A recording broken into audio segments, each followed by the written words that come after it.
Hi, I'm Bart Hanson, the owner and operator of CrushLivePoker.com. The following hand comes from our call-in show that we record at 4:45 p.m. Pacific Time every Monday. If you want to call in your hand, check out the phone number in the description. Hey Bart, it's Matt from New York again, Hey, calling Matt. in from that San Diego session from last week. Okay. Um, so actually, I went back to that casino. I played another session. They did have a bad beat jackpot, so I guess it's unfortunate I didn't lose that quads hand. Okay. All right, so here we are at the beginning of this session. This is literally the second hand that I'm dealt, so I was thinking about this hand in a vacuum. Okay. So again, we're in the big blind. So what's the game UTG, size again? 2-5? it's 1-3. Okay. 300 max buy-in. Okay. The villain is 220, so we're 220 effective. Villain raises under the gun +1 to 15. There's one caller. I think he was in middle position. Okay. And then I complete.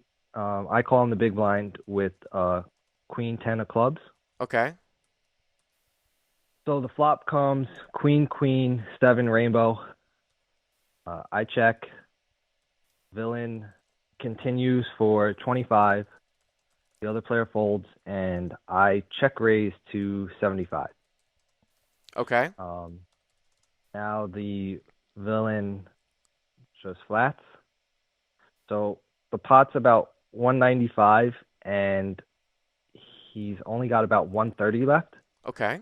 So I shove here for his last 130. What was the turn And he again? I'm starts. sorry, I might have missed it.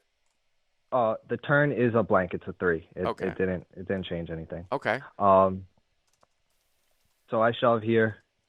He starts humming and hawing, and he's like, I can't fold this. I don't think I can fold this. He starts going, oh, what do you have? King, queen.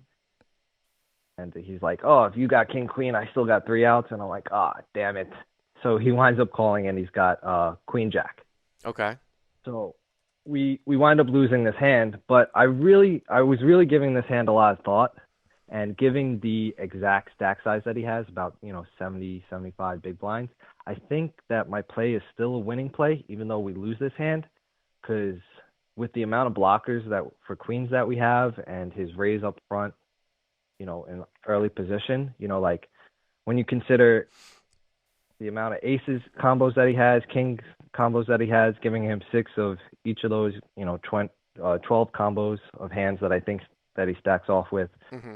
and then 4 combos of ace queen, 4 combos of king queen. I didn't even give him queen jack in his range, Right. when I calculated this after. Mm-hmm. And even when you put in queen jack in his range, right, and you give him all 12 combos of hands that that beat us, and then 12 combos of hands that we beat, that I think we stack off to both times, versus check calling the flop, check calling the turn, and then having to decide on the river, plus the amount of times that he checks the river back with aces and kings, like the value that we lose there. Yeah, I don't have a problem with your play. I think this actually hand demonstrates how lines can be much different between lower stakes and higher stakes. I mean, one of the things that I have driven, home in Crush Live Poker material is that you can certainly play wildly exploitable at the lower stakes because people aren't paying attention and they don't react correctly. Because I played in that big game, that 25-50 game this past week, I'll actually be talking about this a little bit on the podcast for tomorrow. I concentrated a lot more. First of all, I studied a lot of game time film, and it gave me confidence, but I studied a lot more about what the good players are doing, and I have no problem with the way that you played this hand to your exact reasons that you're talking about. I just will say that as you move up with a hand like Queen 10 against somebody that can barrel, you are a little bit out of balance if you check raise a queen here and you are calling with everything else, okay? Right. Which is fine at the lower stakes, and and you just acknowledge that you're a little bit out of balance. Now, when the guy bets the flop and you check raise, he's never folding aces or kings, so it's fine. I mean, it is a draw. It's a dry board too, so you don't really have a whole lot of draws like in your hand either there too. I might even check raise smaller to like 50 or 65 because when Okay. you make it 75, he only has like what 135 left. You bet 25, you could Right. make it 50 and easily go, you know, bet That. 60 on the turn and go 100 on the river, and that Okay. might dissuade someone from making some sort of hero fold. But Right. as played, I mean, what are you going to do? Yeah. So like my rationale in this situation is the fact that the exact stack that he has and the fact that I'm visiting this casino and I don't need to balance my range. Like in a game that I'm playing in regularly where I see the same people, I can have a complete bluff here. I can have a queen, I can have a seven, I can have a middling pair. But in this exact scenario where I'm an unknown, you know, and the stack sizes, Hmm. you know what I'm trying to say? I do, yeah. I'm like I said, I don't have a So, problem with it. Someone, Russ McGinley in the chat said you could lead out. You certainly could lead out too. Again, that's pretty unbalanced unless you're right, sometimes leading out with pairs between queens and sevens, and you're sometimes right. leading out with air. I mean, old school thought is to always just pass play your hand no matter what. As you Right. move up, sometimes even in tournaments, actually, people are going to the World Series. Sometimes the best way to get three streets if you flop trips out of the blind on a paired board, Mm, if you've defended in the blind, is to lead out because okay. there's so much rampant pot control in tournaments. You're not going Right. to have a guy go for three streets with an overpair. Guys Yeah. won't tend to necessarily triple barrel you all that much on a board like this, as opposed to say like a board that changes, like nine deuce three, Mm, where they think you're holding on with a pair because you can have a queen. So right. if you just go bet, bet, bet, you might even get called by ace high, especially if there's like a Mm, two flush out there.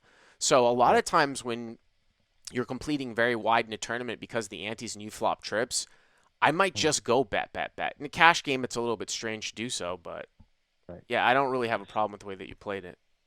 Okay. And my other thinking is if I go queen nine here, I think that starts to become a losing play. Do you agree? Like, is queen 10 kind of the cutoff here? You know I what don't I'm think it saying? matters. You mean to You don't defend think or it to matters? make this play?